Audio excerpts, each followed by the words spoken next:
What's up, guys? This is Ian here, coach of your Lantern, bringing you guys the playoff quarterfinals recap. All four of our playoff quarterfinal matches have now been completed, and we are moving on to the semifinals in season two. We're down to four teams, but I'm going to run you through each of the matches and how they went down over each match. And we're just going to go down the bracket. So if you guys have seen the Pick'ems video, you'll notice the bracket moves vertically, if you would.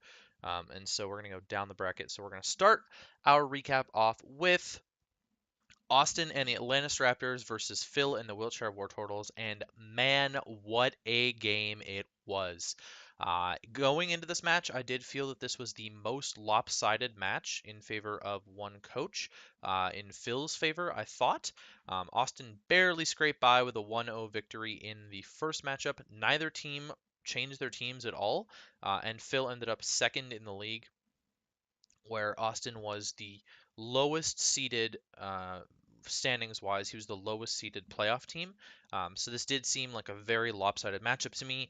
I felt like Austin played the first match very well, but Phil made significant prep errors, and I thought that fixing those prep errors could possibly have Phil winning this game. And Austin came out on top, guys. He won 4-0.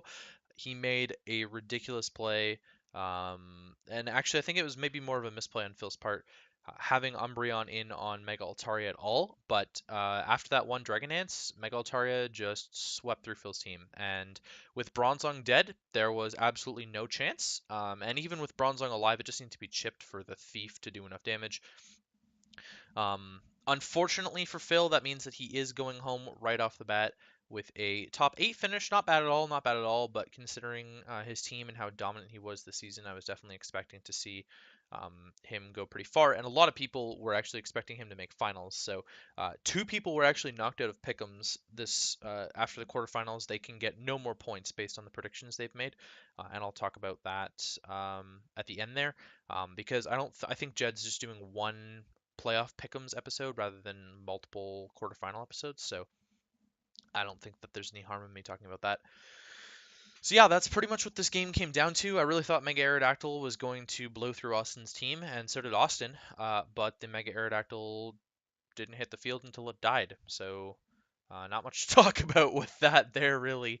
Austin made a big play by staying in with Cryogonal against Conkeldurr, knowing that the Conkeldurr would have to Mach Punch to kill the Cryogonal, and I believe that Phil overpredicted a little bit, making sure. I guess he was probably thinking that the Cryogonal was Austin's Manaphy check and his only Manaphy check, and so not clicking Mach Punch with the Conkeldurr, if he had it, that is, was maybe a little bit of a misplay.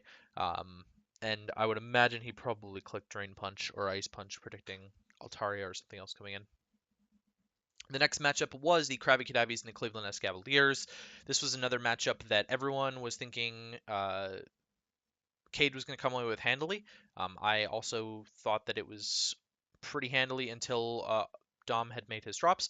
The last matchup, Cade had absolutely smashed Dom 5-0 with a Calm Mind Tapu Koko, which he ended up bringing again, which may or may not have been a mistake. It was a very good set against Dom's roster regardless, but Focus Sash Kartana ended up cleaning up some kills, and Cresselia ended up stalling out the game for Dom, who picked up a nice 1-0 victory over Cade. The first upset, I would say, of the playoffs was this match. This was the first game. Austin versus Phil was the last game to happen.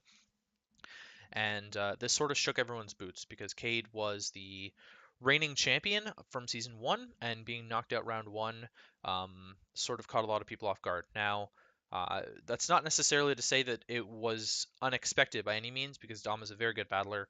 These two have faced off many times actually, and it's been fairly even. I think they're like 2-2, or maybe Dom's up in the matchups 3-2 or something like that. It's definitely very close. I think Dom is up 3-2 against Cade lifetime. I'm pretty confident that that's accurate. But yeah, so moving on to the next round will be the Atlantis Raptors and the Cleveland Cavaliers. Neither of the two teams that people were necessarily expecting there. Only one person had either of those two teams making it to the finals from that half of the bracket. and that was Magic, who actually predicted all four of the games correctly. So that's pretty insane. But these two being upsets, I'm not surprised that Magic was the only one to have picked them as upsets. I don't think that anybody had picked Dom besides Magic to actually win this game. So I could be wrong on that. I can't exactly remember, but I do know Magic was the only one who picked Austin to make it through. And a lot of people actually nearly everybody had either Phil or Cade in the finals from this side of the bracket for them, except for Magic, who has Austin in the finals. So we'll be looking out for the semifinals match to see what happens there. On the other side of the bracket, the first matchup was the Green Bay Glasspods versus the Tampa Bay Weasels. Both of these teams played each other twice in the regular season. Ben pulling out a very close 1-0 victory in their first matchup, and then in their second meme matchup, Matt pulled out a 4-0 win, running like four Scarfers and two Reggies. But that was not to say take anything away from this game. Ben played this incredibly well, and in my opinion, this entire game, came down to a liquidation roll on the Zapdos from the Sharpedo pre-Mega. Zapdos lived on 1%, and Zapdos was able to put in a lot of work, put in a lot of pressure and a lot of work against the rest of Matt's team. I'm not entirely sure what else to say about this. Both of them are really good teams. I felt that this was the closest matchup, so it was really hard to call either way. And you can sort of see that in the pick'ems. It's about 50-50 for who was coming out on top in this matchup. Unfortunately for Matt, that does mean two playoff exits for him in 2 seasons. He did make the semifinals last season, so the quarterfinals this season isn't as good. But I did feel like his team last season was a lot stronger, and he definitely performed a lot better last season. So that's not to take anything away from Matt, by the way. I think Matt is an incredible battler, but Ben has been putting on the pressure all season as well. Ben's team is broken, and the fact that Ben finished third overall really doesn't show how his season went. He definitely deserved the first overall spot, and um, I'm scared. Because I'm in the next matchup. It was myself versus Daniel and the Seattle Raptors. Everybody had picked me. The pressure was on. Um, I did 6-0 Daniel in our first matchup, so this may have been the most lopsided matchup after all, but Daniel has since absolutely obliterated the rest of the league to make it to this point, so I don't think by any stretch that I had a significant advantage against him whatsoever. However, he did bring a very Mega Pincer weak team. He had nothing. Throughout the stages of the game, he had quite literally nothing to switch into a Mega Pincer. After I had chipped the Jolteon down, Mega Pincer actually just killed every single thing on site, and that's exactly how the game went. I think Mega Pincer picked up 4 kills in that match, which is very significant because I think it only had 3 throughout the regular season. I could be wrong on that. It's a non-important detail. It doesn't matter, but that's how that game went. So I ended up picking up the 3-0 victory over Daniel. Quite a handy victory, I might say, actually. There was really nothing scary about that match in the long run, and it sort of ended up just falling into my lap. So on my side of the bracket is Ben and the Tampa Bay Weasels against me. So going through the matchups, Dom did lose to Austin 1-0 in the regular season, and I lost to Ben 4-0 in the regular season.